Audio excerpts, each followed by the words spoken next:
Welcome again to a presentation in self-determination and the post-colonial world. This is presentation number 5 to do with regional integration with a particular focus on the Americas and the role of Venezuela. Once again, the overview here is that I will introduce American regionalisms, the competition between two broad currents in American regionalism, some background to Hugo Chavez and Venezuela in recent decades, then on to the ALBA, the Bolivarian Alliance for Our Americas and Bolivarian integration. And finally, some comments on counter-hegemonic regionalism, that is to say, where there are some broader lessons from the experience of the Americas.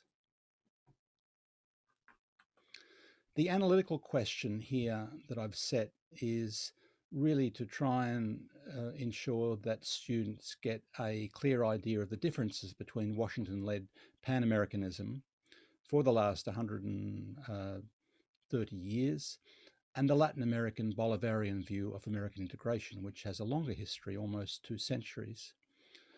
The wider questions here, conceptual questions, are what are the key globalist elements of regionalism linked to hegemonic neoliberalism? And secondly, what is the new regionalism and to what extent is new regionalism counter-hegemonic?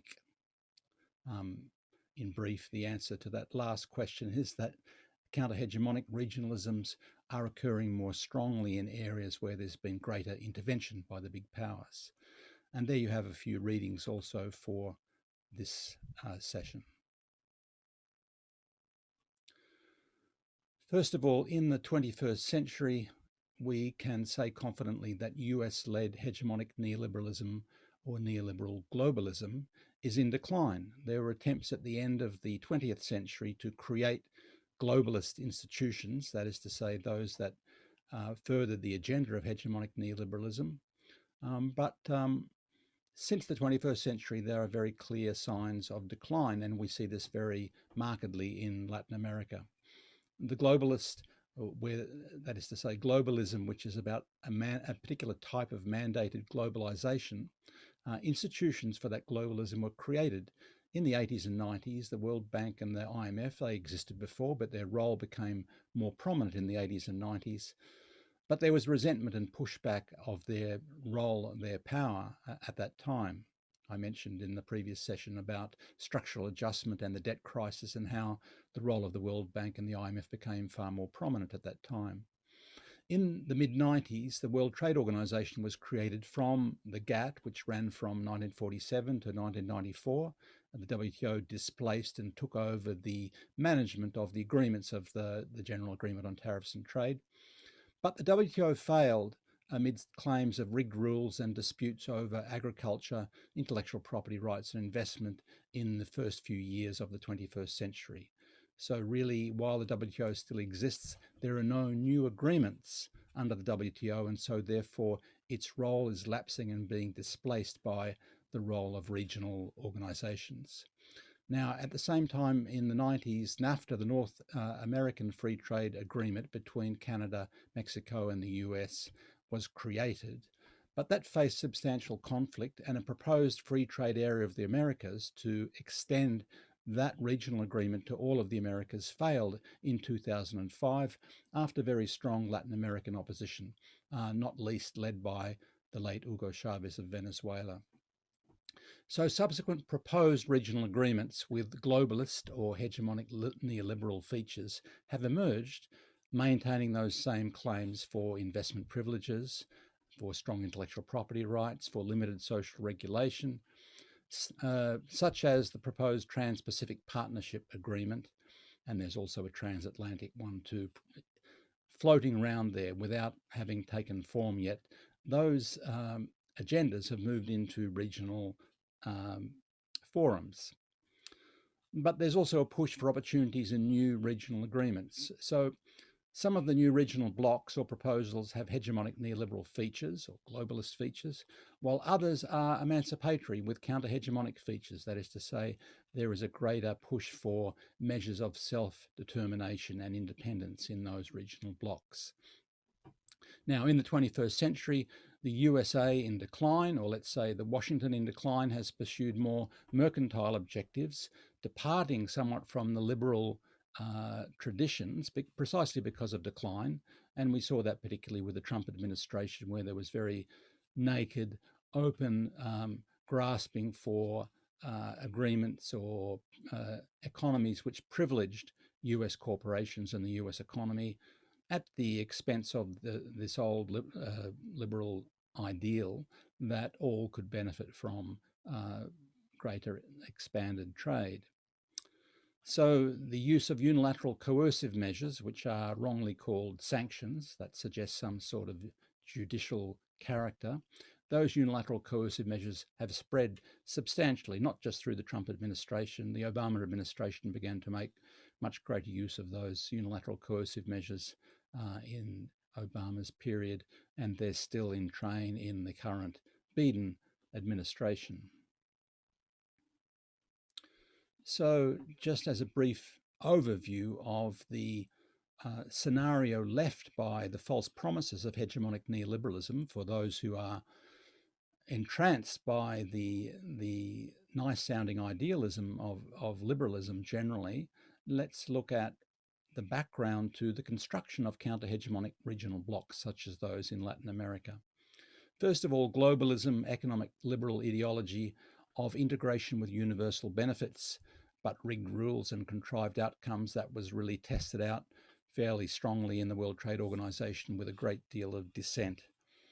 We also had the strong reactions, particularly in Africa, in some parts of Asia, particularly after the Asian crisis, in Latin America in the 80s and 90s, to structural adjustment programs led by the IMF to the point where privatization, structural adjustment, even the IMF name itself became dirty words.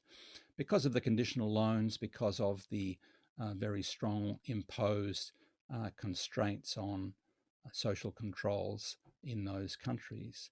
So those conditional loans created a strong rejection, especially of privileges for foreign capital. The GATT-WTO system, the so-called rules-based system, rejected in the 21st century mainly over agriculture, intellectual property rights and investment privileges, but also because it was a one-size-fits-all neoliberal construct, whereas the developing countries, say, for example, through the non-aligned movement, had been pushing for a two-track system, that is to say, some recognition of the historical disadvantage of developing countries in international trade relations. We also had unilateral sanctions, the unilateral coercive measures, which in the 21st century have led to widespread economic war. Many dozens of countries are under these coercive measures imposed, particularly by the US, but also to some extent by the EU, aggravated by the rigged rules of the so-called rules-based system. And as the US economy is in decline, it's been reaching out and demanding monopoly rents, that is to say, through intellectual property rights, through trying to leverage its historical advantage, which has been in decline, particularly with the economic rise of East Asia. Now in West Asia and Latin America, or the Middle East and Latin America, we've seen the strongest interventions, or let's say strong interventions and strong regional reactions, invasions, economic and proxy wars, which have driven systematic exclusion for the independent peoples of those two continents. And so it's in those two subcontinents, let's say, where there's been this strong reaction to hegemonic neoliberalism and the construction of counter-hegemonic regional blocs. Okay, let's start with American regionalisms. I put it in the plural deliberately because there are two very strong currents here and we should understand the difference between the two. So with the collapse of the globalist project of hegemonic neoliberalism, the decline of the WTO, the decline of the influence of the IMF, a new competition has been emerging in regional blocs. And in the Americas, there's a 2-century history of this sort of competition, which of course precedes contemporary neoliberalism, but it has strong continuity with anti-imperial struggles. So I'm going to cover this briefly, this sequence, the The idea of Bolivar, which is picked up in the 21st century, of a continental union to confront the big powers, the Spanish Empire and then the North American Empire. Washington's Monroe Doctrine, its ideas of manifest destiny, also you hear sometimes exceptionalism. The counterpoint in the late 19th century from Jose Marti in Cuba, his idea of our America, that is to say the other America, the 2/3 of the American people that are not in the United States of America.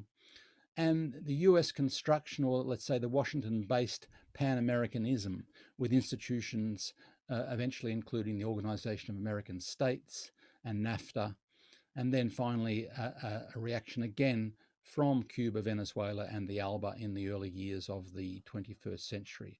Now, it's worthwhile going back to the slogans that were around in the mid-19th century in the USA, this idea of manifest destiny.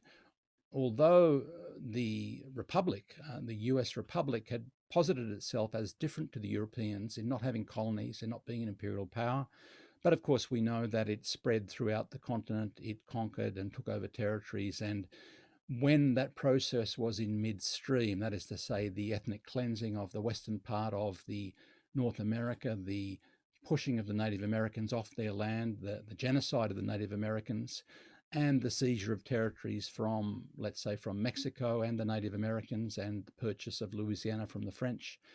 That momentum led to these coining this phrase in the mid-19th century, the right of our manifest destiny to overspread and to possess the whole of the continent. This was like a religious mission.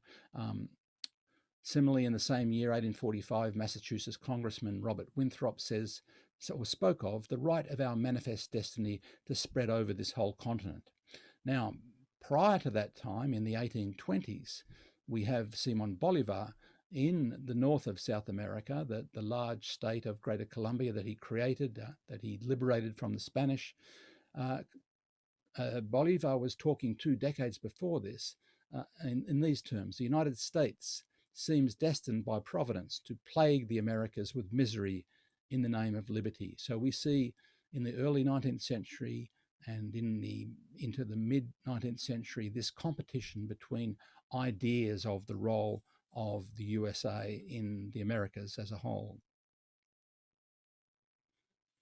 Let's have a look historically at this process. Simon Bolivar's Congress of Panama, called for 1826, had some precursors. First of all, one of the precursors, Francisco de Miranda, in the Spanish forces, was an officer in the Spanish forces, was seeing the need for an independent region from Spanish control. So he was looking at the idea of a liberated Colombia in the Americas, which, remember, at that time, the USA only controlled parts of the east coast of North America.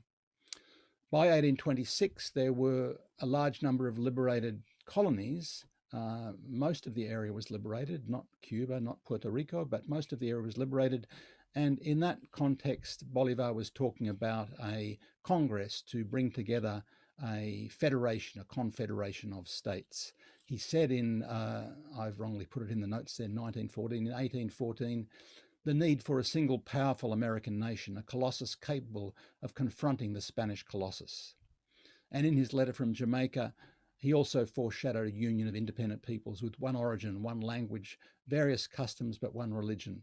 Federation would prevent big powers from dividing the peoples of the Americas. How beautiful it would be if the Isthmus of Panama were for us what Corinth was for the Greeks, referring back to the so-called legacy of democracy from ancient Greece. In 1824, he called for all the new Latin American administrations to attend a regional meeting in Panama in 1826, and he'd secured confederation treaties between his new state, Greater Colombia, which is present-day Colombia, Ecuador, Panama, and Venezuela, which fragmented later on, Peru, Chile, Mexico, and after its separation from Mexico with the Central American Republic in 1825. You can see after liberation from the Spanish, there was a process of fragmentation which really undermined Bolivar's dream of unity and led to the creation of many small states which were easier to be manipulated and controlled by the new superstate in North America.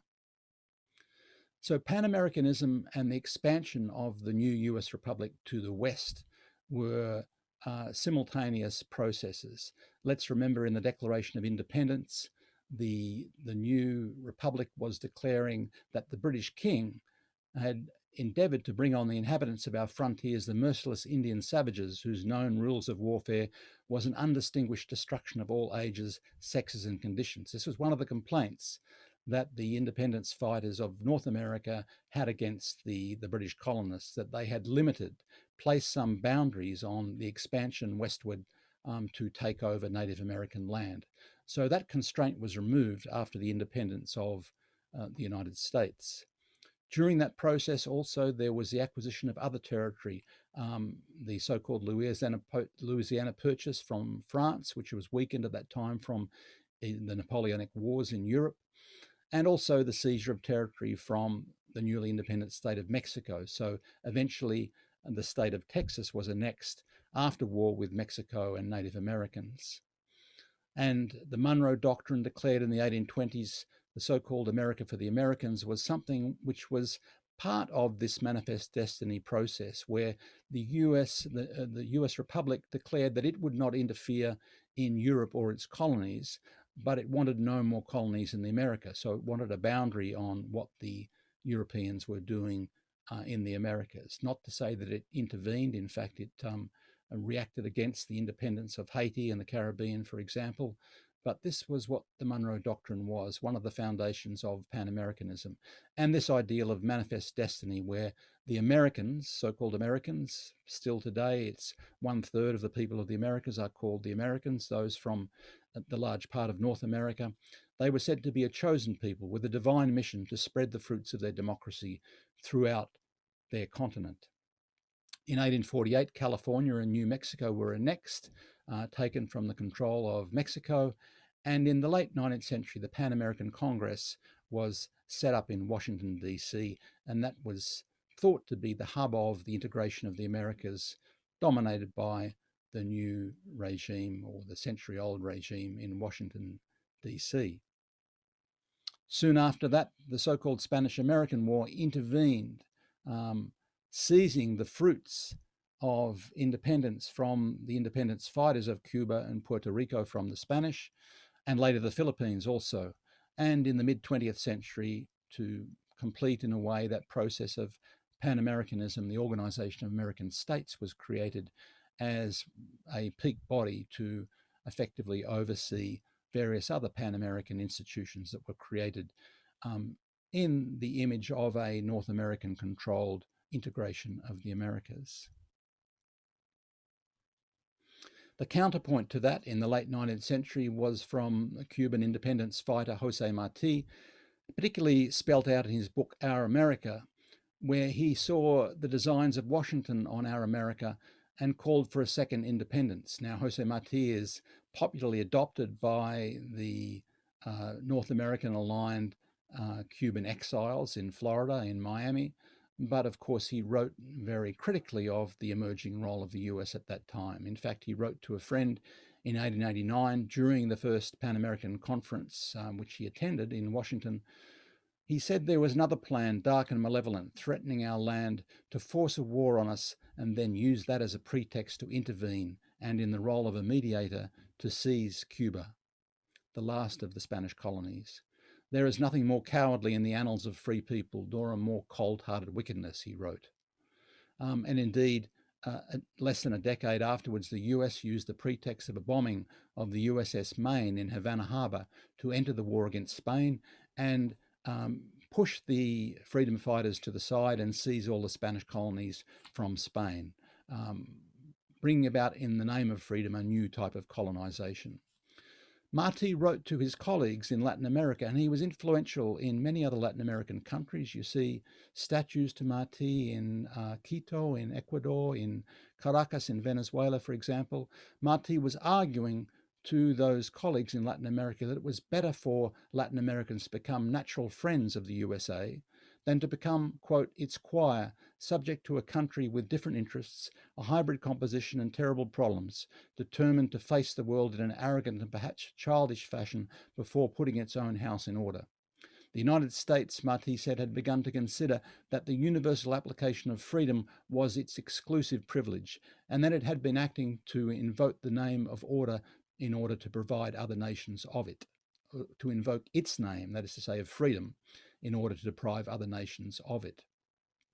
He saw himself quite explicitly as continuing Bolivar's project for an inclusive union, and one of his famous phrases was, quote, "The trees must form ranks to keep the giant with the 7-league boots from passing through." In other words, small countries could never oppose the big powers, whether it was Spain or the emerging empire in North America. They had to come together. There had to be a union to prevent that. And we see those words echoed by the late Fidel Castro and the late Hugo Chavez in that tradition much later on. In 1895, before the US had intervened in Cuba, Martí himself was shot and killed fighting for Cuban independence. And his writings really today form a large part of the legacy of the intellectual and cultural tradition as well as the independence tradition of Cuba. With the Cuban Revolution in 1959, and Fidel Castro saw himself as carrying on the tradition of Martí and Bolivar there. There was a reaction in North America. But the Cuban Revolution shook up Latin America. It raised expectations of land reform, which was one of the first things that the Cuban Revolution did, and other advances in social justice. And it was only weeks after the triumph of that revolution, and when the revolutionary forces took over Havana and drove the US-backed dictator Batista from Cuba into Miami in Florida, that Fidel Castro visited Venezuela, seeing the role of Venezuela as central at that time. He went to Venezuela and said Venezuela has to lead the new project of Latin American integration. And soon after that, the US President John F. Kennedy also appeared in Venezuela to promote his new so-called Alliance for Progress. Now, this Alliance for Progress was a counterpoint, an answer to the Cuban Revolution, because Kennedy saw that the Cuban Revolution was very seductive to Latin Americans, and that if there were a project financed by US aid money, which promised some sorts of reforms, including land reform, that might hold back the revolutionary tide in Latin America. When Kennedy went in December 1961 to Venezuela, it was his wife that spoke, because his wife, Jackie, spoke Spanish. But the Alliance for Progress collapsed in a series of military coups which began from 1964 in Brazil through to the various coups of the 70s and 80s in Latin America. It didn't bring about any concrete results. Okay, let's come to Chavez in Venezuela. This has its own particular history, which we should understand before looking at the broader picture in Latin America. After a failed coup attempt in 1992, Chavez was elected president in 1998 and began a radical form of social democracy in Venezuela. The changes included a new constitution created by a popular constituent assembly, social missions which addressed a lot of the failings of Venezuela as a petro-state for many, many decades, a renationalization of the organization which controlled oil and gas reserves, new initiatives in community participation, and after some years, a concept of socialism of the 21st century, which was given to what were previously, I guess, social democratic reforms. In 2004, the ALBA, the key regional agreement, the most progressive regional agreement, was created between Cuba and Venezuela, soon after Bolivia also, and then later on 11 to 13 countries. That idea in the ALBA was to create a strong integration of the progressive governments of Latin America and the Caribbean. And after the ALBA was created, the wider groups, the UNASUR of South America and the CELAC, the states of Latin America and the Caribbean, followed. For convenience in this presentation, I'm only going to look at the Chavez period from 1999, when he assumed the presidency, to his death in 2013, although there are parallel conflicts which continue in the current era. So here's, first of all, a brief video which talks about the period from, I guess, the most notable event which signaled the failure of the Alliance for Progress, the idea that the US would support progressive regimes in Latin America, and which included reform and land reform, for example. The US-backed coup against Chile's President Salvador Allende in 1973, a bloody coup which destroyed a democratically elected president who had presided over very important land reforms. And there's a narration in this video from the late Reverend Lucius Walker, a North American priest, who points out that the US had destroyed every electoral democracy in Latin America and the Caribbean. In that context, there was no more serious talk of the US supporting progressive reforms in Latin America. It had instead supported a series of dictatorships from the 60s through to the 80s. And that led in Venezuela to what's been called the Caracazo, an uprising, a popular uprising in Caracas in Venezuela against neoliberal reforms and the demands of the IMF. Many thousands of people were killed in that uprising, and that led to this civil military group in Venezuela, led by the late Hugo Chavez, attempting a coup, which failed in 1992. Chavez was jailed, but after his release from prison, he became the most popular figure in Venezuela, outflanking the major parties.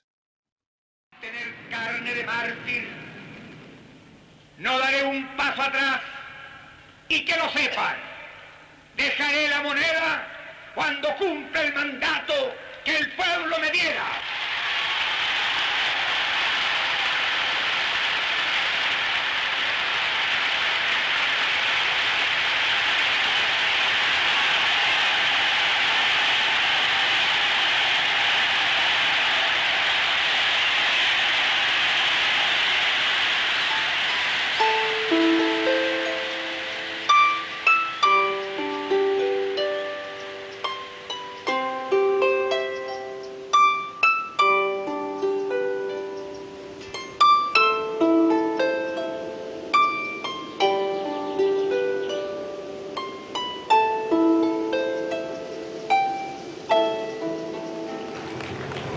The United States Los Estados Unidos has destroyed every han destruido electoral democracy cada democracia electoral in the Central and Latin American and the Caribbean region. en la región centroamericana, latinoamericana y caribeña.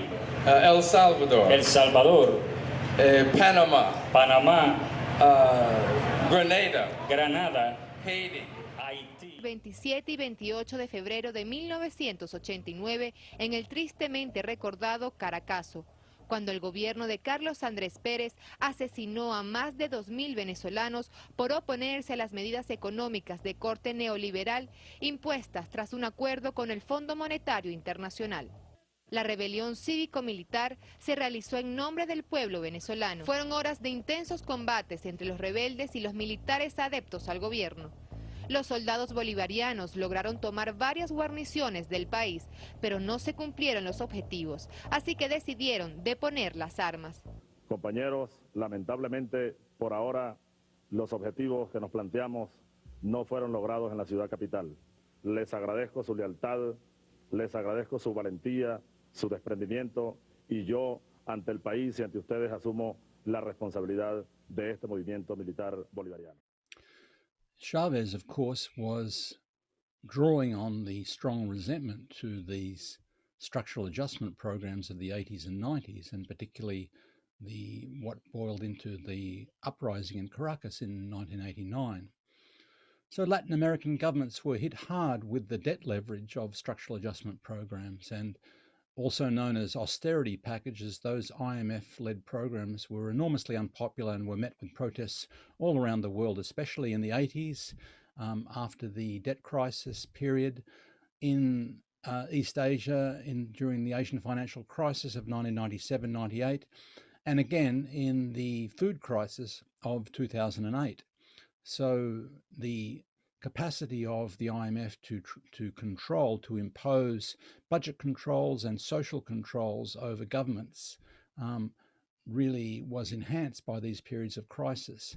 So not only did these structural adjustment programs, or the other names given to them, good governance programs and so on, poverty reduction strategies, Not only did they cut public spending on social programs, they removed subsidies on fuel and basic food, as price controls were said to distort markets. The proper price signals weren't sent through to the companies that were providing these commodities and so on. Now, there was dissent even within those institutions during this time, and famously the former World Bank chief economist Joseph Stiglitz wrote that the World Bank simply handed to every finance minister the same package, with privatisation, investor privileges and budget cuts. And the inevitable result was IMF or food riots. He wrote about that in a book called Globalization and Its Discontents in the early 2000s. So IMF austerity packages led to that riot, which was put down violently in Caracas. It led to an epidemic of cholera in Peru because, with cooking fuel unaffordable, then unhygienic water was used amongst poor people in Peru. It led to IMF food riots in Indonesia, which eventually led to the regime change in Indonesia after the Suharto dictatorship. And there's been quite a bit written about this. I've given you a reference to one book called Free Markets and Food Riots. So, what were the ideas of Chavez about Latin American integration? We can see them very well spelt out in a video made of his presentation at Havana University in Cuba. Now, this is rather interesting because Chavez, after his release from jail, soon after his release from jail, was in touch with some Cuban officials who were in Caracas, and eventually he was invited by President Castro to visit Havana and to give a talk on his ideas of Latin American integration and the military campaigns of Simón Bolívar. Now, this was significant because at that time in 1994, Chavez was not a member of the military, he was not a member of the government, he didn't really have any particular status, but he was received in Havana by the president of Cuba, Fidel Castro, and received almost a head of state welcome. And during the time, at the end of that speech, you will see Fidel Castro naming Chavez as a commander of the Bolivarian movement. Chavez, who had been a lieutenant colonel in the army, he's been named a commander at the end of his speech there. En Venezuela se esfumaron 200.000 millones de dólares en 20 años. ¿Y dónde están?, me preguntaba el presidente Castro. En las cuentas, en el exterior, de casi todos los que han pasado por el poder en Venezuela. Y eso no se va a arreglar con pequeños parches. Bolívar lo decía, las gangrenas políticas no se curan con paliativos. Y en Venezuela hay una gangrena absoluta y total. Un mango madura cuando está verde, pero un mango podrido jamás va a madurar. Un mango podrido hay que rescatar su semilla y sembrarla para que nazca una nueva planta. Eso pasa en Venezuela hoy. Este sistema no tiene un proyecto en el cual no es aventurado pensar desde el punto de vista político en una asociación de estados latinoamericanos. ¿Por qué no pensar en eso? ¿Por qué seguir fragmentados? El siglo que viene para nosotros es el siglo de la esperanza. Es nuestro siglo.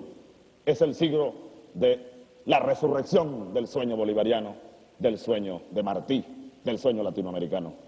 Queridos amigos, ustedes me han honrado con sentarse esta noche a oír estas ideas de un soldado, de un latinoamericano entregado de lleno y para siempre a la causa de la revolución de esta América nuestra. Un inmenso abrazo bolivariano para todos ustedes.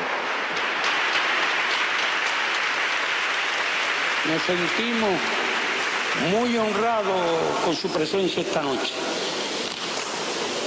Comandante y teniente coronel, comandante en jefe del movimiento revolucionario bolivariano, que nos habla de tales ideas, que nos habla de reunirse para preparar un congreso anfictiónico, un segundo congreso, un tercer congreso. Esas son las ideas de esta época, ese es el antiimperialismo de esta época. Y eso nos hace sentir la necesidad de Bolívar y Martí, más que nunca. Let's look at the actual initiatives and achievements of Chavez as president of Venezuela from 1999 to 2013. Certainly it was a very new path from a elite managed petro economy with degraded capacities. There wasn't much industry, there wasn't much agriculture because the entire economy depended on oil. First of all, Chavez set about to create a constituent assembly, which would then prepare a new constitution, which would be voted on by the whole population. And now that was very important because it allowed Chavez to say, when the new initiatives were under attack, that he was defending the people's constitution. See the little blue book he's holding in his hand in that picture there? That attacking the new initiatives was not attacking him as a person, as a politician. It was attacking the people's constitution, which they had created, which they had voted on and supported rather overwhelmingly, more than 2/3 of the population. It recognized indigenous communities for the first time ever in Venezuela's independent history. It instituted recall referenda where politicians could not, of all levels, could not only be elected, but could be de-elected if there was a referendum. And the opposition tried to use this against him unsuccessfully in 2004. It created rights to public health and education. Secondly, there was natural resource recovery by the restructuring or the renationalisation gradually of the huge oil and gas conglomerate, the PDVSA. This large conglomerate controlled oil production, refining, and the distribution and sale of petroleum in the US, including there's a very large organization called Citgo, which the Trump administration recently confiscated or stole. But nevertheless, that huge conglomerate was gradually brought back into the control of the state so that the revenue from that oil conglomerate could be used for social programs at home. They have a phrase was developed on this, sembrar el petróleo, that is to say, to plant the oil, to use it to bring about new developments, investing in people, for example. Sometimes it's called also paying the social debt. That is to say, this huge oil economy had neglected its people who were overwhelmingly illiterate and very, very poor. And so the social programs would address those, in the first instance, by these institutions called social missions in education, health, land, food, and so on. Now, this is interesting because notice that these social missions, which were on a very, very large scale and which had very dramatic effects, were not done through the bureaucracy. That is to say, new initiatives in adult literacy, for example, didn't go through the education department. New initiatives in primary health care, the Barrio Adentro missions, didn't go through the health department because the bureaucracy was seen to be a huge obstacle in new initiatives. That is to say, obstructing new programs because it was a threat to existing oligarchy or power players in the bureaucracy itself. So Chavez was dealing with and at times cutting through the bureaucracy to deliver programs to ordinary people, mass programs in education, health, nutrition, small farming, housing, dozens of areas really, small business management, programs for street children and so on. Now, also on top of that was this initiative for expanded participation, the creation of communal councils, which were later rationalised into larger community groups, where there was real local level management of investment in urban reconstruction and services. That is to say, revenue from the central government was passed through to these locally elected councils, and they used it to decide to invest in particular street drainage, housing, infrastructure, and so on, alongside those social missions, childcare, education, health, and so on. And that was cutting through the state governments and the local governments, where there was, and still is, a great deal of corruption. So you can see in a video to come some of that local level management of investment.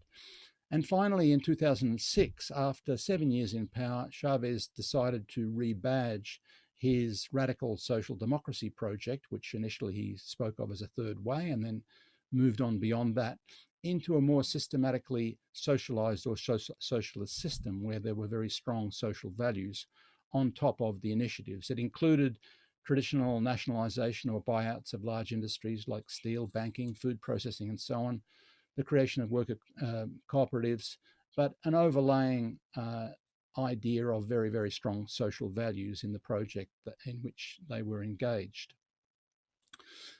At the same time, there was this vision of Latin American unity, which he applied to the wider continent. Now, a Western criticism of this is, and of Chavez, his style, and also his the way he spoke directly to the people. That is to say, speaking over the top of the heads of the bureaucracies of the media. He went out and spoke to mass audiences. He had his own television program, radio program, and so on. He went out and visited all the areas. That is the style that's been linked traditionally to populism in Latin America, and there has been a very strong tradition of populism in Latin America. It's a style that's familiar there, but it's called clientelism in particular political economies. But populism generally has been linked to demagoguery, false promises, hidden elitism. That is to say, you promise everything to people, and then you don't really deliver. You simply you get massaged into supporting the same sort of elites. Well, that's been responded to by one of Chavez's advisors, the Chilean communist Marta Haneca, who died a few years ago. But she also wrote about this, that saying that a revolutionary leader with charisma communicates with the people like a populist, directly to the people. But the difference is that populist gives things like Perón in Argentina, but doesn't help people to become independent. Chavez encouraged people to participate in their systems and to make decisions in their systems, and that's one of the important differences there. Here's another concept that's perhaps understood differently in Western countries, nationalism. Now, across Latin America, nationalism and patriotism have been seen as linked to these ideas of decolonization independence. Quite different to the history of Western nationalism, where typically Western nationalism has been associated with chauvinistic or imperialist states. And the wars of Western countries have been wars of domination, wars of imperialism and the colonization of other countries. Whereas in Latin America, despite the right-wing nationalists and the coup military regimes, like in Chile, for example, being nationalist and patriotic, at the left level and at the grassroots level, there is still this concept that patriotism represents the possibility that the nation will vindicate ordinary people. And that flows through to the regional ideas of the idea of a great nation, la patria grande, or in the indigenous concept in the Andes, Abya Yala, a great nation from an indigenous point of view too, because these boundaries of new nations were unknown to indigenous people there. So patriotism and nationalism have quite distinct meanings in post-colonial countries. That's, I think, important, particularly for people from Western countries to understand. Secondly, social democracy. Now, the initial phase of Chavez reforms you can call social democratic, but social democracy has, again, a different meaning in Western countries because of the history of social democracy in Germany, perhaps, and the Marxist interpretations of social democracy being effectively a sellout to bourgeoisie. Nevertheless, real social democratic reforms are something rather different, particularly when they include participatory initiatives and the empowerment of communities. It doesn't mean that the role of the state disappears. Indeed, in Latin America, there's talk of, and because of the Venezuelan experience, the idea of you need a strong state and you need to participate in the grassroots level both. It's not a question of one or the other, or the so-called binary of bottom up or top down. No, in this case, in Venezuela, Chavez showed that if there is a political leader with will, you can have top-down initiatives which empower people at the grassroots level. And that links to the concept of socialism of the 21st century, which draws on older ideas from Simon Rodriguez, the teacher of Simon Bolivar, from Jose Marti, from Mariátegui in Peru, who all spoke about unique indigenous developments. That is to say, the social development of a country and the socialist development of a country had to be based in the unique histories of those countries. It couldn't be imported from other areas. So Chavez, the three components of his so-called socialism of the 21st century, which was distinguishing itself, of course, from the socialist bloc in Eastern Europe and the Soviet Union, trying to make a difference there. It was about economic transformation, participative and protagonistic democracy in the political sphere, and a social ethics based on love, solidarity, and equality. Chavez declared himself a Christian, a rather radical Christian who many in the church didn't like, but nevertheless drawing in some concepts, values from radical Christianity, which of course has a strong tradition. The popular church has a strong tradition in recent decades in Latin America of trying to vindicate ordinary people. Some of the outcomes we can see, here's a graph, for example, of infant mortality rates from 1990 to 2007.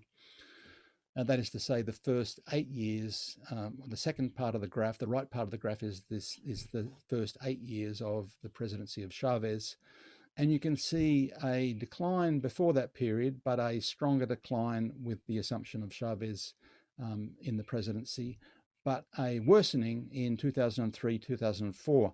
These were times when there was a lockout by the bureaucracy in the PDVSA, a reaction to the reform of the PDVSA, and then a recall referenda called by the opposition where they lost. Effectively, they tried to de-elect Chavez and he was re-elected more strongly.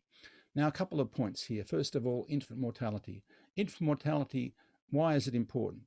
It's important generally because it's a very sensitive indicator. How many babies are dying per 1,000 live births is a very sensitive indicator to the level of care in society. Because if there is no care from a trained midwife or a doctor, for example, then the level of infant mortality is generally extremely high. And yet with some basic care, that level can come down very quickly. So it's worsened in countries where there's extreme inequality because you have many countries that have quite good health care for elites or those who can afford it, but it doesn't get through to people in the rural areas. You look at a country like Afghanistan under US occupation, for example, that in most areas, doctors and midwives have not been reaching rural people, and so infant mortality remains extremely high despite the pretense of the US to be in Afghanistan partly for the rights of women and girls. So the improvements in infant mortality, the reduction of infant mortality in Venezuela under Chavez are important to study. In any regime, really, it's important to study and see how is it. And in this case, it's a lot to do with the improvements in primary health care. That is to say, the family doctor system reinforced by the use of Cuban doctors through the first ALBA agreements is very important. Poor people for the first time are getting free quality health care in their local neighbourhood. It's not just something for the privileged who can afford doctors, and doctors who are private businesses effectively don't go to those poor neighbourhoods where people can't afford to go. So it requires a public system, in this case, financed by the state. Here's another short video of one of the communal councils in Caracas. Some of the video from me, some from that council itself. These were created in 2006 around the time of the Socialism of the 21st Century slogan, later combined into broader communities with a range of shared missions. And you can see in this video a Cuban doctor and some nurses in the Barrio Adentro, primary health care there, but you also see largely women who are the people who were at home, after all, to be involved in these local councils while their men were out working or looking for work or doing whatever. You see this example of national government finance going directly to these democratically elected councils, bypassing state government and local councils. Here's some key points to look at in this video. First of all, it's the management of resources at a local level to deal with local particular problems of drainage, of housing, and so on. Also, the idea of popular power in the community, that is to say, the decisions about how to use these resources are being taken at that local level. The coordination with the state's social missions, like the healthcare workers there, for example, and the link into housing and infrastructure, which also have their own centrally funded finance. La ley de consejos comunales nació para sentar las bases del poder popular en Venezuela y profundizar la democracia participativa y protagónica. Y no solo los consejos comunales para algo muy bueno, como es recibir recursos para la autoconstrucción de viviendas o de, qué sé yo, proyectos de servicios públicos como el agua, energía eléctrica, pequeños proyectos productivos. El trabajo comunal el poder popular que nos está dando el proceso revolucionario. Es verdad que hay poder popular. ¿Por qué? Porque nosotros estamos organizados aquí en este sector. Aquí hay barrio adentro. Aquí está el Consejo Comunal. Tenemos aquí lo que es la Casa de Protección Integral. Aquí se mantienen 90 niños respaldándoles sus derechos y sus deberes en la comunidad, los niños más vulnerados del sector.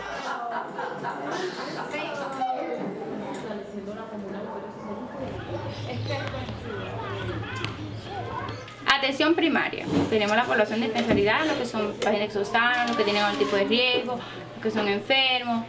Igual puede venir por aquí por las tardes, si no nos encontramos en consulta, pues hacemos visita de terreno. O sea, vamos a la casa, hablamos con los pacos, sobre todo más con todo, con los sanos, con cualquiera, pero realmente con lo que la están parte de prevención, ¿no? En lo que es la parte de prevención.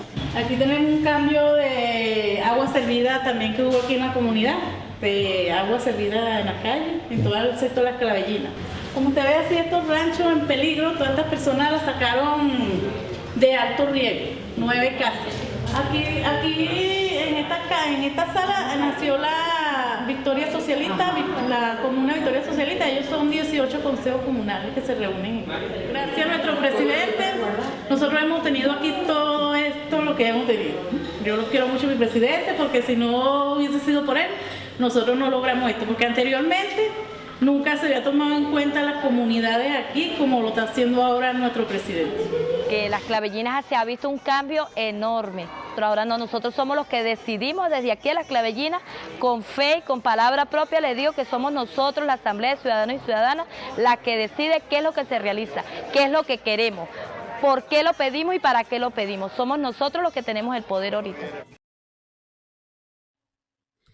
Okay, one more look at the achievements of Venezuela under Chavez before we go on to look at the regional agreements. Income poverty in Venezuela from the National Institute of Statistics. This graph shows the percentage of households in poverty and extreme poverty between 1997 and 2011. So you see 12 years of the Chavez presidency here, there. And you can see in the longer term, a significant reduction from 55-point-something% to 27% in poverty, and extreme poverty 25.5% to 7.3%. Particularly strong reduction in extreme poverty. But with that hump in the middle, which again represents, as I said, the period of turmoil between 2003 and 2004, when there was a effective strike by the managers of the PDVSA and then the recall referenda. In other words, huge political conflict and a shutdown of the resources, the oil resources the state was using there. So that fragility of those initial gains also tells us that some of these gains can disappear very quickly if there's significant division, significant conflict, significant economic obstruction there. Nevertheless, in the long run, you can see substantial gains in the reduction of poverty in Venezuela. Indeed, Venezuela was at the lead of Latin America during this period, even though this was also a period where poverty in Latin America itself, that is to say the 2000s, was in a general reduction. Let's move on to the regional agreements. The ALBA, the Bolivarian Integration Project, which was initially called the Bolivarian Alternative for the Peoples of the Americas and was later renamed the Bolivarian Alliance for the Peoples of the Americas. So at first it was specifically put up as an alternative for the US project of the Free Trade Area of the Americas, an extension of NAFTA, which by that time was already quite resented. And indeed it was ALBA that derailed the Free Trade Area of the Americas. You see in the picture at the bottom right there, Hugo Chavez with the presidents of two countries who were not members of ALBA, Nestor Kirchner, the late Nestor Kirchner, who was the president of Argentina, and Lula da Silva, who was president of Brazil. Now, while they were not members of ALBA, they were associates and they were involved in agreements with Venezuela and with other countries that were ALBA-like, let's say. And they also were key to founding the UNASUR in 2008 and CELAC, the Community of Latin American Caribbean States, in 2011. And indeed, it was in 2013 when Cuba assumed the presidency of CELAC that in Washington, it was realized that the policy of trying to isolate Cuba for the previous 50-something years was mistaken. The Obama administration realized that the US itself had become isolated because Cuba now was president of an organization which represented 600 million people in the Americas. And it was on the basis of that, quite explicitly, that President Obama in 2014 agreed to recognize Cuba diplomatically and to turn the big Office of Interest in Havana into an embassy. So the counter-hegemonic bloc had appeared at this time. First of all, 2004, the creation of ALBA, then derailing the Free Trade Area of the America project, and then creating those other big organizations, UNASUR, CELAC, where Latin American countries and Caribbean countries could work together, and when there were problems, they could work together to resolve those sorts of problems without looking for a mediator who was going to intervene in its own interests. Therefore, we see a rise of so-called Latin Americanism displacing the Washington-led Pan-Americanism. So the ALBA came about on the 10th anniversary of Chavez's talk at Havana University in 1994. In December 2004, it was a series of principles and concrete agreements between Cuba and Venezuela which created this organization, as I said, at first called an alternative, later an alliance.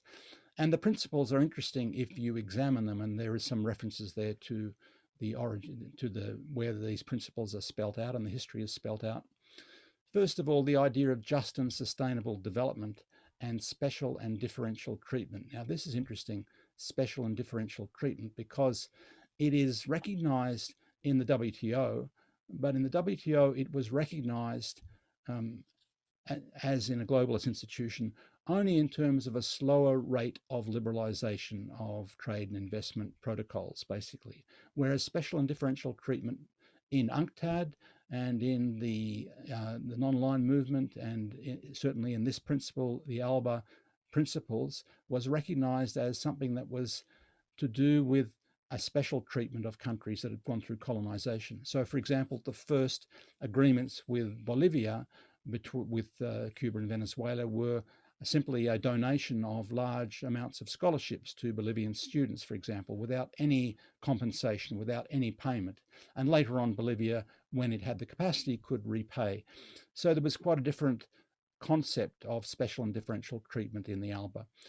There was the idea of guaranteed access to benefits for all who participate. There was the idea of complementarity and cooperation rather than competition. The idea of cooperation and solidarity, a special emergency fund, environmental protection, and energy integration, a reduced dependence on foreign investment and a privileging of local and regional investment, and the creation of new institutions such as Telesur, a continent-wide national public television station, which is still ongoing today. Banco Sur, which saw a little bit more of a rocky development. The idea was it was going to be a public bank to finance public infrastructure development, but it hasn't quite worked out that way. And Petrosur, which was really largely backed by Venezuela, a series of agreements to provide concessional or discount fuel to countries of the Caribbean and some of the poorer Latin American countries. When Bolivia came into this agreement in 2006, it added the idea of the TCP, the Tratado de Comercio de los Pueblos, an agreement for people's trade to replace the Libre Comercio, the free trade agreement. So conceptually, it was seeing trade in a different way.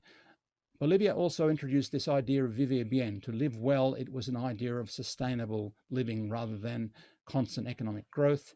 To recognize the status of Mother Earth, or the Pachamama, that is to say, rights were given to nature or to Mother Earth or to the environment in its own right without requiring a guardian or custodian or someone who was going to benefit from those sorts of rights. So some new concepts came in 2 years later on with Bolivia. The Cuba-Venezuela Accords had some concrete features. First of all, an integration, a free trade in a conventional sense of tariff abolition, but also a concept of national treatment, which instead of applying to multinational corporations, which is how the WTO saw it, this was about Cuba and Venezuela simply sharing public facilities like sports facilities, transport facilities, and so on. If a sports team from Venezuela went to Cuba, they had access to all of the free services that a Cuban sports team would have, for example. There were preferences and tax exemptions for both public and joint investments, different to the WTO approach or the globalist or hegemonic neoliberal approach, where the preferences and tax exemptions were for private giant monopoly corporations. This was for public and joint investment corporations. And initially there was this huge swap between what Cuba was strong in, that is to say, education and health training, and Venezuela's strength in the energy sector, in provision of oil, but also in engineering and skills to do with the energy sector. So Cuba effectively swapped a minimum of 15,000 health professionals, which rose later on to almost 40,000, another 2,000 scholarships for 10 years in other areas, cooperation in tourism. Cuba was well ahead of Venezuela in tourist development, a concessional oil purchase at $27 a barrel back at that time. That was a certain level of discount. While Venezuela was offering the transfer of energy sector technology, Venezuela helped Cuba renovate its entire power grid as part of something called the Energy Revolution of 2006. Cuba also distributed energy-saving devices very rapidly, light bulbs and cookers and refrigerators and televisions and so on, and also began to develop its sustainable energy sector, like wind energy, for example. There was finance for this infrastructure development and cooperation in tourism. So to this day, those programs are still ongoing despite the economic siege measures against both countries.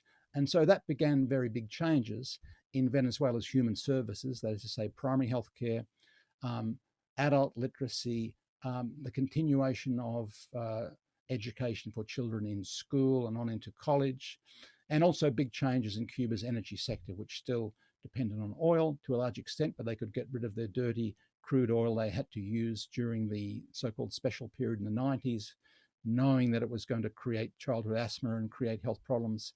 They could upgrade their system, their refinery in Cienfuegos. They could renovate the grid, which had been corroded and damaged during the 90s in their economic depression. And they could also begin to move into sustainable alternatives. So they were the principal concrete benefits of the Cuba-Venezuela agreements in 2004. Regionally, there were a number of ALBA agreements, but also ALBA-linked regional agreements. So by 2015, for example, there were 11 ALBA members. The bigger countries, Venezuela, Cuba, Bolivia, Nicaragua, and Ecuador, and then a number of Caribbean islands who it was a win-win situation for them because Cuba would provide them with health and education support and Venezuela with support in energy. So it was very seductive, very important for the Caribbean countries to get involved with ALBA, as well as the Caribbean organizations that existed.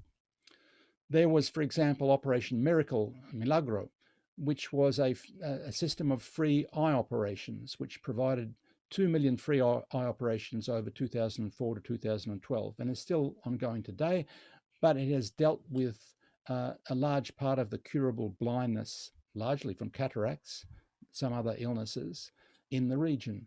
So Cuba and Venezuela were effectively doing teamwork in a range of other countries apart from Venezuela, in Central America, in South America, for example, the logistics, the transport and so on provided by Venezuela, and the doctors, the operations by Cuba.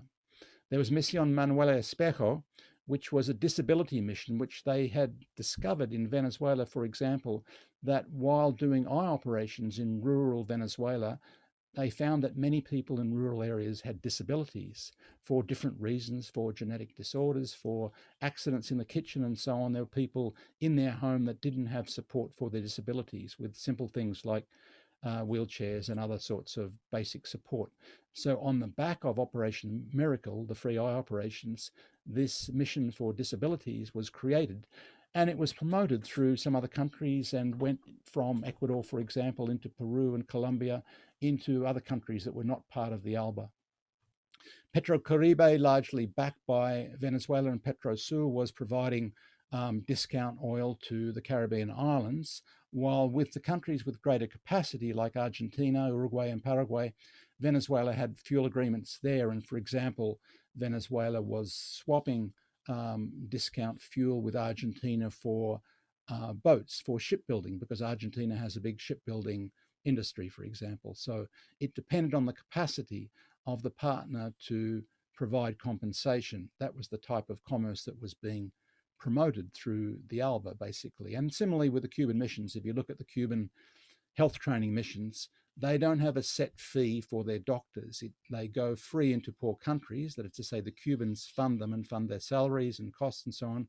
But when the country develops a capacity to pay, they will look for compensation in some form that's appropriate for that country, depending on the country. It might be just for the salaries of the doctors, or if it's a wealthy country like Venezuela and Brazil, they can be paying also to contribute to the maintenance of the Cuban health system. So this idea of compensation or appropriate compensation was being developed through the ALBA agreements. Telesur, which was and is based in Caracas, but also has some bases in other countries like Ecuador, for example, was seen as a continental anti-imperialist television station versus CNN in Spanish, which the idea was to talk about our own realities rather than have a North American station in Spanish talking to us about how they see us. So this was an important decolonization process and institution. Banco Sur, I mentioned, the Latin American School of Medicine, was this big network of colleges set up by the Cubans, but extended into Venezuela, where in Venezuela for the last decade or so, there's been important scale of training of doctors from other parts of the world, mainly Latin America, but also the Africa and some of the Arab countries. What were ALBA's themes and achievements in that first decade and a half? First of all, South-South cooperation and technology transfer. Rather than the traditional Western aid programs where there's seen to be some sort of charity, which usually ends up going to large Western corporations involved in those so-called charity programs, South-South cooperation is more of the character that I mentioned, that there is an exchange of specialities, such as the Cubans' speciality in doctor training and education, and the Venezuelan speciality in engineering, energy sector, and oil and gas, for example. An exchange of technologies, a barter exchange in many cases, as in the first Cuban-Venezuelan agreements. It wasn't to do with purchase through money, it was to do with exchange of scholarships, exchange of different capacities. But there was the creation of a regional virtual currency, the Sucre, by Ecuador when Ecuador under Rafael Correa became a member of the ALBA, and the Sucre was one of the older currency units in Ecuador before recent times when Ecuador adopted the US dollar, which is a problem that they're still trying to get out of, basically. That barter exchange was one of the important themes of ALBA. The UNCTAD principles of resurrecting the idea of special and differential treatment as real differential treatment, not simply a slower pace of reducing tariffs, the idea of fair commodity prices, the idea of aid as compensation for colonization and not some sort of charity, liberal charity, for example, the idea of integration with convergence and industrialization.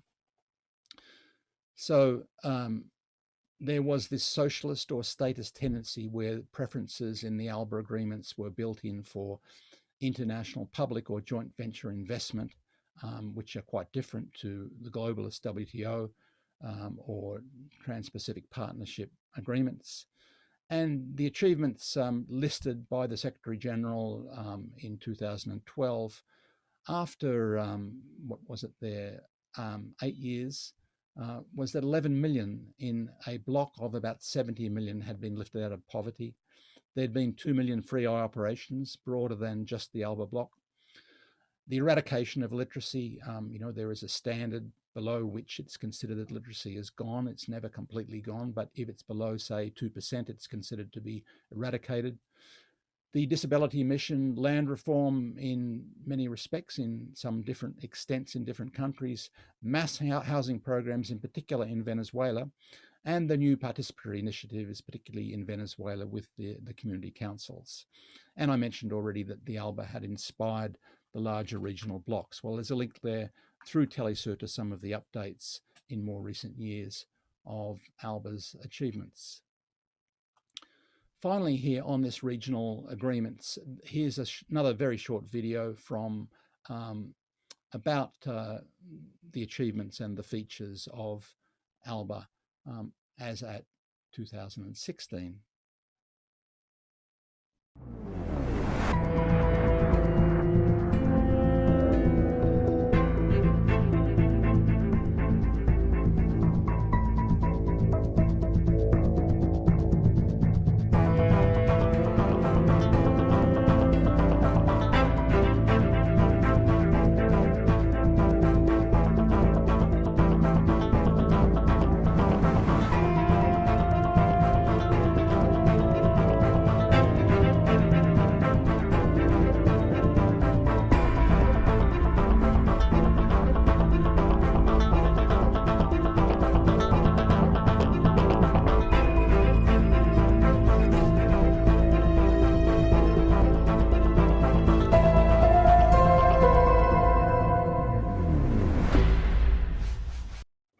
So for emphasis, I'm going to come back to this conceptualization of American integration as largely a competition between twin currents, that of Pan-Americanism driven by Washington and Latin Americanism from the rather more diverse group of American states, post-colonial states.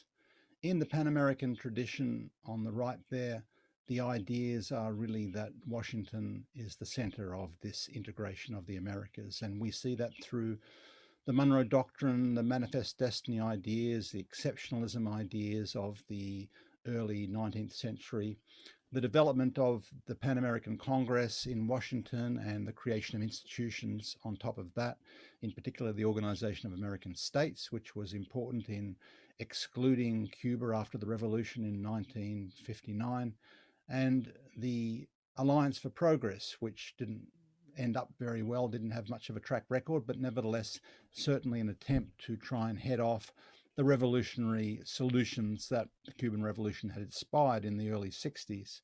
And finally, the NAFTA agreement, Free Trade of the Americas agreement, which failed, and the current Trans-Pacific Partnership, which is trying to pick out the more neoliberal states to join in the globalist blocs that the US is trying to create.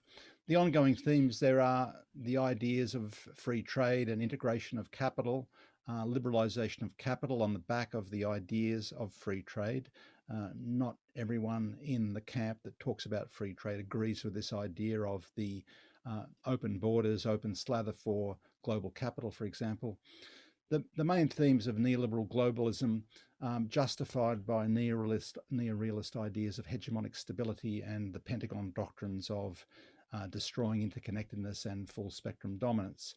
On the other side, we've got virtually a full 2 centuries of Latin Americanism, the idea of the symmetrical integration of peers with a common history, and the avoidance of the big powers that are seeking to take advantage of integration processes, beginning with Bolivar's Congress of the Panama, which didn't end up so well, Martí's ideas of our America after he saw what was happening at the Pan American Congress in 1889, 1890, the Cuban Revolution in particular, which was a small country but a startling landmark in Latin America in the 20th century, and finally the creation by the late Hugo Chavez of the ALBA and the subsequent larger organizations UNASUR and CELAC.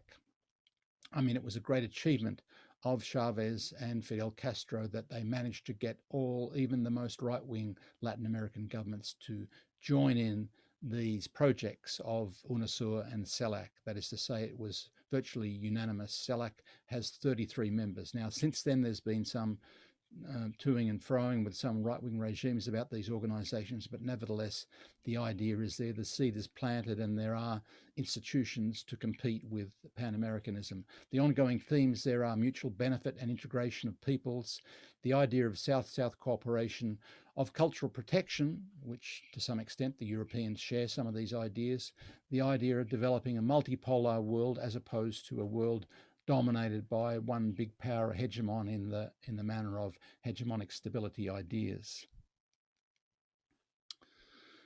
Let's end up with a look at this idea of counter-hegemonic regionalism, that is to say, regionalism not simply as an alternative forum to globalist or international organisations, but as specifically a counter to those hegemonic neoliberal themes that were linked into the globalism of the late 20th century and the early 21st century. So the globalist failures led to this phenomenon of new regionalism, which is the creation of new regional organisations of different characters, and counter-hegemonic regionalism as an organised resistance to hegemonic neoliberalism in those heavily intervened regions, particularly Latin America and West Asia, for example, have a number of common features. First of all, the rejection of imperial privilege and domination.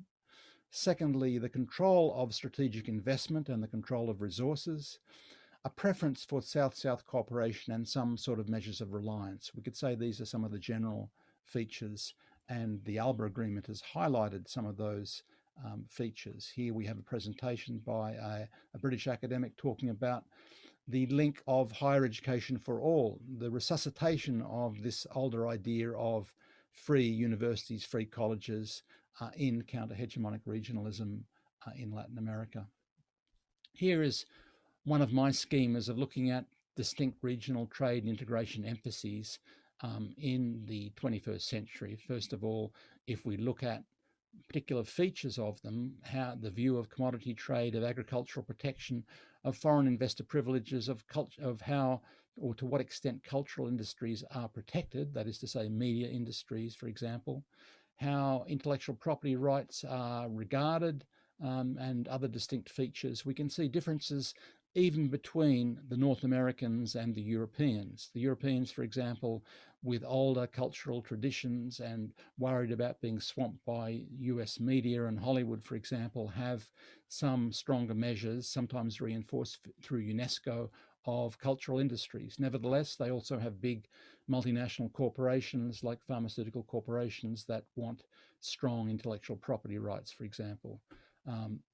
In East Asia, we have a more relaxed view of so-called free trade within blocks, and we can see this through the ASEAN +3 group, where they want to be selectively liberal about particular forms of trade. They want to protect certain areas of investment or cultural protection.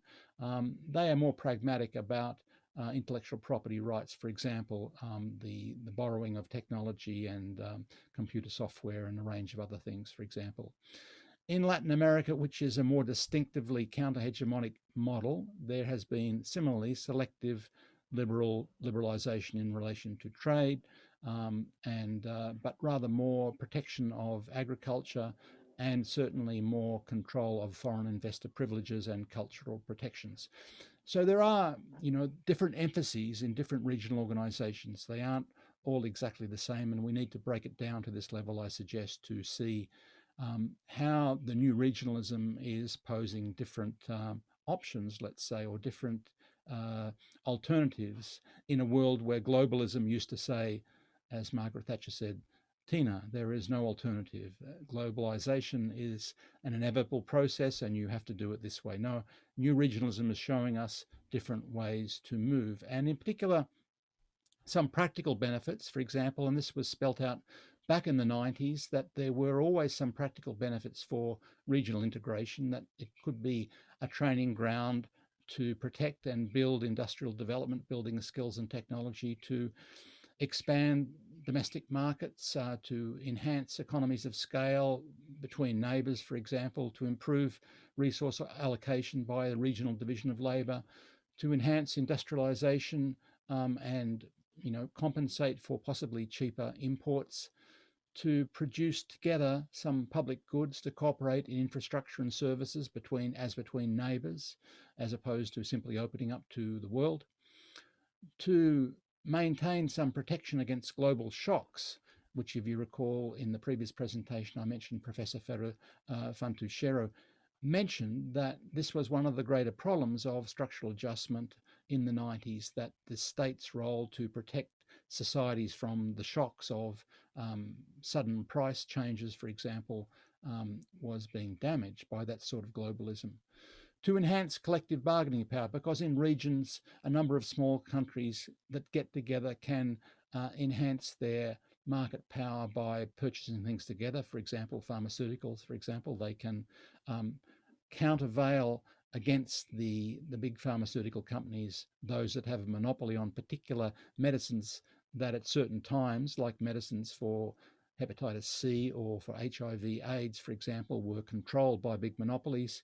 There is some possibility of leveraging prices if there is a group of countries and not just simply isolated countries.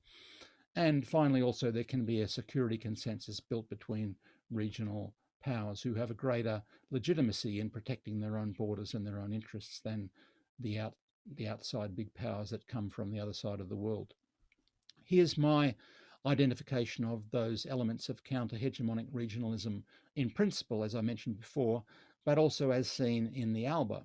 For example, the rejection of imperial privilege and domination means that the USA and also Canada actually is excluded from the ALBA based on its recalcitrant historical role that it has always tried to take advantage of and play a domineering role in regional groups. That the control of strategic investments is there, and so, for example, the ALBA has been giving preferences to its own investors and regional investors, public and joint venture investments, but also to outside partners who are seen as more independent, bigger powers like Russia, China, also Brazil and Iran, but they're not seen in the same way as the history of the US in the Latin American region. A preference for South-South cooperation, including non-commercial social missions between ALBA bloc members, compensation, that is to say, aid given to poorer members, which can compensate later on when they have the capacity to do so, which goes against the globalist idea that everything has a price, effectively. And measures of self-reliance. Now we see a number of countries like Cuba, for example, which had a very modernist agricultural sector focused on export, which is now trying to become more self-sufficient and assert its food sovereignty as well as its energy sovereignty, for example, and to control lands and human development. The legacy of Chavez was summed up recently by a very good analyst, Nino Paglia, who wrote about Chavez's legacy, particularly to do with unity and anti-imperialism. That is to say, unity, the idea from Bolivar, from Martí, from Fidel Castro, that small nations cannot resist great powers if they're divided. They have to join forces and come together to resist that power, that intervention.